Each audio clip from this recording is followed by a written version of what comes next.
바세린이 좋다고 해서 듬뿍 바르기만 한다면 당장 멈추셔야 합니다. 정말 드라마틱한 효과를 봤다는 후기랑 반대로 피부가 뒤집어졌다는 후기가 나뉘던데 뭐가 진짜예요? 많이 알려진 방법일수록 잘못 쓰는 사람이 훨씬 많다라는 함정이 존재하죠. 절대로 하면 안 되는 실수를 완전히 새롭게 한번 정리해 드리도록 하겠습니다. 오늘은 어떻게 보면 최신 버전으로 바세린에 대한 진실과 효과를 극대화해 줄 성분 3가지를 공개하도록 하겠습니다.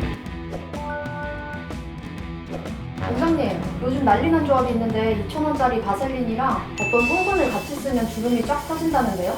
아이고 우리 피디님 또 엄청난 뒷북을 치시네요. 이건 거의 무슨 유튜브 탁골공업술 주제 아닌가요? 그 조합은 예전부터 꽤나 알려진 방법입니다. 저 보세요. 바셀린 들고 다니는 거 안 보이세요? 사실 빌드업이었고요. 진짜 궁금한 건 이 조합으로 정말 드라마틱한 효과를 봤다는 후기랑 반대로 피부가 뒤집어졌다는 후기가 나뉘던데 뭐가 진짜예요? 굉장히 좋은 포인트인데요. 중요한 건 이거예요. 많이 알려진 방법일수록 잘못 쓰는 사람이 훨씬 많다라는 함정이 존재하죠. 그래서 오늘은 어떻게 보면 최신 버전으로 피부 타입별 바르는 공식과 절대로 하면 안 되는 실수를 완전히 새롭게 한번 정리해 드리도록 하겠습니다. 안녕하세요. 땡기는 의사 이용석입니다. 영상을 보시는 분들 중에 바세린이 좋다고 해서 듬뿍 바르기만 한다면 당장 멈추셔야 합니다. 이제는 내 피부 타입에 맞는 정확한 사용법과 꿀 조합 레시피가 중요합니다. 바세린에 대한 진실과 효과를 극대화해 줄 성분 3가지를 공개하도록 하겠습니다. 바세린은 정확히 어클루시브라는 밀폐제라고 보시면 되는데요. 피부에 있는 수분이 날아가지 못하도록 막아주고 피부 장벽을 보호해주는 역할을 합니다. 하지만 수분을 공급하는 건 아니에요. 쉽게 말하면 피부 위에 막을 형성해가지고 촉촉한 내 피부를 그 상태 그대로 유지하도록 하는 어떻게 보면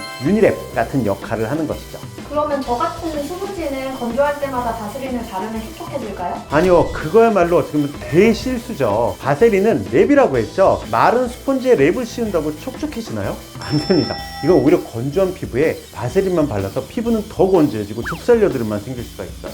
원장님, 오늘은 시작부터 잡돌이 프락셀로 가시는 네. 자, 이제부터 스킵하지 마시고 한번 집중해서 들어보셔야 될 것 같습니다. 먼저 바세린과 같이 바를 때 효과적인 첫 번째 성분은 레티놀입니다. 비타민 A 유도체고 대표적인 항노화 성분이라고 보시면 될 것 같습니다. 콜라겐 합성을 증가시키고 엘라스틴 합성을 촉진시켜서 주름, 탄력, 모공 개선을 해주는데요. 바세린과 함께 쓰는 이유는 레티놀은 초기 자극이 굉장히 좀 흔해요. 바세린이 장벽 보호층을 만들어서 자극 완화시키고 사용 지속성을 증가시킬 수가 있죠. 제형은 세럼, 크림 타입이 좀 자극이 적은데요. 양은 굉장히 작은 콩알 크기 정도만 발라주세요. 저녁에만 사용하시면 되는데 레티놀을 바르고 보습제를 충분히 흡수시킨 다음에 바세린을 바르시는 게 좋으시고요. 주의사항은 저농도 0.01에서 0.03% 정도로 시작해서 피부 적응 기간을 가져보시는 게 굉장히 중요하고요. 또 비타민C와 동시 사용을 피해 주시는 게 좋아요. 비타민C는 아침에, 레티놀은 저녁에 이런 식으로 좀 나눠서 발라주시는 것도 하나의 방법입니다. 우리가 흔히 집에서 각질 제거할 때 사용하는 아하 또는 벤졸 프록사이드 등을 병행할 때는 굉장히 주의하셔야 되고요. 임산부는 사용이 금지입니다. 피부 타입별 사용법을 한번 설명을 드리자고 한다면은 건성은 레티놀을 저농도로 사용해 주시고요. 주 1회에서 2회 정도로 시작을 해보세요. 그리고 바세린은 건조 부위 위주로 얇게 발라주시는 게 좋습니다. 지성 타입 같은 경우는 레티놀 단독 또는 가벼운 보습제와 같이 발라주시는 게 좋고요. 바세린은 T존을 좀 제외해서 눈가나 입가 등 국소 부위만 발라주시는 것도 괜찮은 방법이죠. 민감성인 경우에는 격일로 사용하시는 게 좋고 보습제, 레티놀 보습제식으로 레티놀을 약간 농도를 떨어뜨리는 방식으로 바르는 게 좋고요. 바세린은 소량으로 얇게 발라주시는 게 좋죠. 복합성이 어려운데요. 건조한 유존 위주로 발라주시고 바세린도 유존과 각질 위주에만 발라주시는 게 좋습니다. 자, 우리 피디님 같은 수부지는 레티놀을 최소 주 1, 2회로 시작하시고 바세린은 입가 등 건조한 부위만 발라주시는 게 좋아요. 바세린과 사용할 때 좋은 추천 성분 두 번째는 히알루론산이죠. 필러도 히알루론산이고 너무 유명한 재료인데요. HA라고 불리는 하이알루로닉 액시드는 자신의 무게 대비 1000배 이상의 물을 끌어당기는 성분입니다. 엄청난 보습 효과를 가지고 있죠. 피부 표면과 진피층에서 수분량을 증가시켜갖고 건조를 빠르게 완화시켜줍니다. 바세린과 함께 쓰는 이유를 생각을 해보시면은 히알루론산은 수분을 공급해주고 바세린은 장벽을 만들어서 수분을 잠궈버립니다. 보습 시너지계의 최고의 조합이라고 보시면 될 것 같습니다. 지금까지 날씨 건조한 겨울철에 너무너무 좋은 조합인데요. 제형은 수분감이 높은 세럼이라든지 앰플 성분으로 발라주시는 게 더 좋더라고요. 한두 펌프 또는 두세 방울 정도로 시작해서 건조하시면 소량씩 추가해 주시고요. 순서는 이 히알루론산을 발라주시고 바세린으로 장벽을 만드시는 것을 추천드립니다. 당연히 바세린과 섞어 바르는 거는 절대로 추천드리지 않고요. 효능이 감소됩니다. 자, 여기에도 주의사항이 있는데 히알루론산이 완전히 흡수되고 나서 바세린을 발라주셔야 돼요. 히알루론산은 보통 고분자이기 때문에 흡수율이 굉장히 떨어지게 되어 있습니다. 건성일 경우는 물기가 살짝 남은 피부에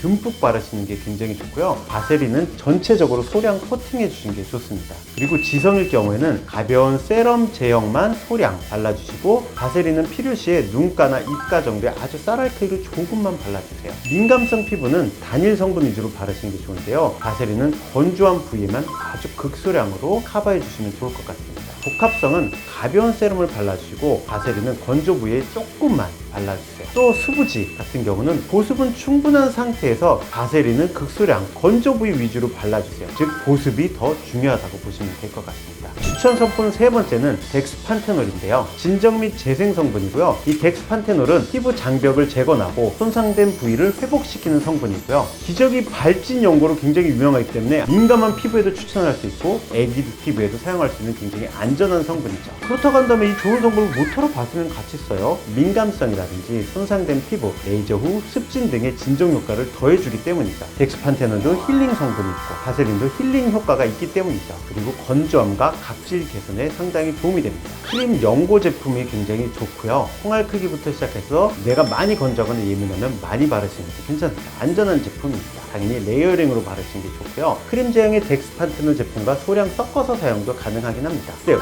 오일 향량이 높아지기 때문에 바세린 양을 줄이시는 것도 괜찮아요. 자, 주의사항이 있는데요. 비판된 연고 중에서 라놀린 성분이 포함돼 갖고 알러지 및 모공을 막을 가능성이 높은 제품도 있어요. 굉장히 끈적한 제품인데요. 그래서 가급적 크림 제형을 얼굴에 사용하시는 걸 추천드리고요. 연고 제품이 바디 쪽으로 사용해 주시는 걸 추천드립니다. 건성, 민감성 손상 피부에 최적화되어 있는데요. 바세린은 건조하거나 손상 입은 피부에 발라주시면 되고요. 지성은 T존을 제해서 U존 중심으로 소량 발라주시는 걸 추천드리고 복합성은 U존 위주, 바세린은 입가 위주로만 바르셔도 괜찮습니다. 수부지는 얇고 가볍게 발라주시면 되고 바세린은 트러블 부위를 제외하고 발라주시는 걸 추천드립니다. 와, 원장님 설명이 진짜 간결명료하고 핵심 정보만 쏙쏙 알려주신 것 같아요. 역시 피부계의 신 최고 권위자이십니다. 칭찬이시죠? 와, 이거 영원히 이상하네. 이렇게 기분이 좋아지지 않는 칭찬은 처음이네요. 평소 말투가 있습니다. 인간 AI라고 생각하시면 돼요.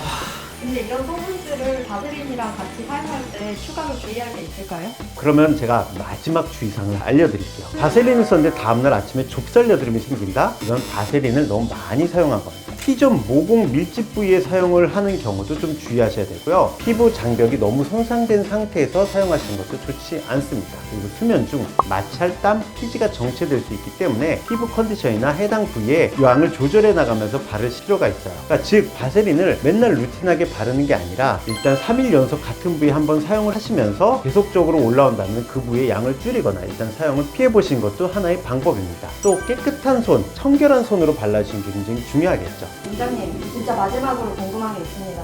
뭔가요? 바세린이 그렇게 좋으면은 원장님은 왜 더 어려지지가 않죠?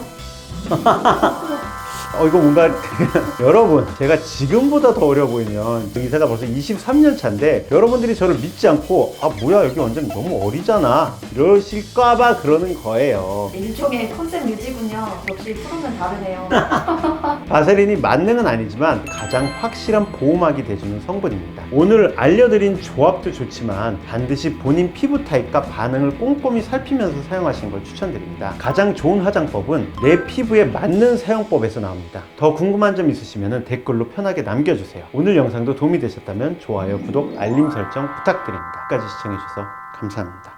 모두 예뻐지실 겁니다.